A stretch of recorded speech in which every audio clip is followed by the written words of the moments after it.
د لوګر ولایت مرکز کې د اټوما مخابراتي شبکې د 2 سایټونو د پرانیست غونډې په اړه جوړه شوې ناسته کې د یاد ولایت مرستیال والي په ګډون د مخابراتو او معلوماتي ټکنالوژي وزارت ویان او ځایي مسؤلینو برخه اخیستې وه. ورته مهال د مخابراتي شبکې استازي وایي هڅه کوي د لوګر مرکز په ګډون ټول ولسوالۍ کې خپل خدمات پیاوړي کړي او ژمنه یې وکړه چې د ولس ستونزو حل ته به لومړیتوب ورکوي. مهم هستیم که انشالله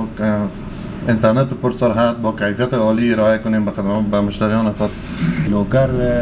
50% وګړي تاسو مشترکین دي مشتریان دا جدي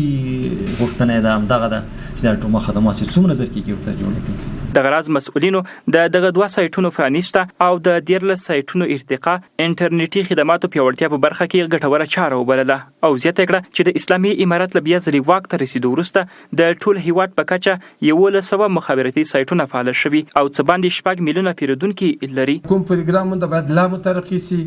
لا ختي سي لا پرمخ ولار سي ترڅو چې هم د خلکو هغه مشکلات حلي او تر بیا د تاسیم دغه مسله او دا پروګرام په مخ باندې روان وي. موږ په دې توانیدلی یو چې په تیرو 4 کلونو کې د افغانستان په ګډ کې د مخابراتي شبکو په همکارۍ سره تقریبا 1100 مخابراتي سایټونه ورغوو چې د افغانستان مختلفو سیمو کې او بیا په خاص ډول هغه سیمې چې هغه مخابراتي خدماتونو به برخې وي. د یادولو وړ ده چې دغه سایټونو د پرانیستلو ترڅنګ د لوګر مرکز کې د اټوما مخابراتي شبکې رسمي غټ مرکز هم د لومړي ځل لپاره فعال شو.